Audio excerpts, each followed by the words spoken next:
আগামী 12 ফেব্রুয়ারি হচ্ছে জাতীয় নির্বাচন।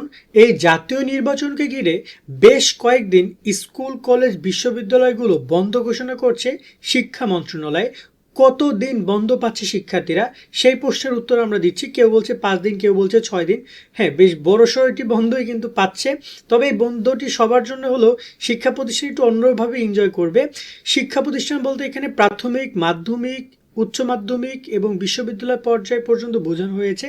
নতুন করে তারা এখানে জানিয়েছে 11 তারিখ, অর্থাৎ 11 তারিখ বলতে এখানে 11 ফেব্রুয়ারিকে বলা হয়েছে বুধবার, এবং 11 ফেব্রুয়ারি পরে হচ্ছে 12 ফেব্রুয়ারি বৃহস্পতিবার এই মূলত হচ্ছে বন্ধ ঘোষণা করা হয়েছে।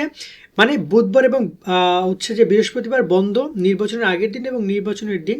তার সাথে যুক্ত হবে সাপ্তাহিক বন্ধ, মানে হচ্ছে শুক্রবার এবং শনিবার। মানে 13 ফেব্রুয়ারি এবং 14 ফেব্রুয়ারি কিন্তু বন্ধ থাকছে।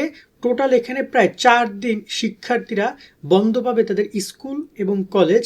এর সাথে কিন্তু আরও রমজান মাসে রয়েছে কিন্তু শবে বরাত সহ রোজা শুরু হবে। তো রোজার মধ্যে স্কুল কলেজ পরিচালনা করা হবে, ক্লাস হবে, কিন্তু এর আগে প্রায় 4-5 দিনের মতো বন্ধ পাচ্ছে শিক্ষার্থীরা। তবে এছাড়া যে সকল জায়গায় শিল্প এলাকা আছে, শিল্প অঞ্চল, সেই সব জায়গায় কিন্তু 10 ফেব্রুয়ারি পর্যন্ত 10 ফেব্রুয়ারি বন্ধ ঘোষণা করা হতে পারে বা হয়েছে, আমরা যতটুকু শুনেছি। সো বেশ বড়সড় একটা বন্ধ পাচ্ছে শিক্ষার্থীরা এই নির্বাচন উপলক্ষে। এই হচ্ছে নির্বাচন এবং স্কুল কলেজ বন্ধ নিয়ে সর্বশেষ তথ্য। সকলে যুক্ত থাকবেন আমাদের সাথে সাবস্ক্রাইব করে। আল্লাহ হাফেজ।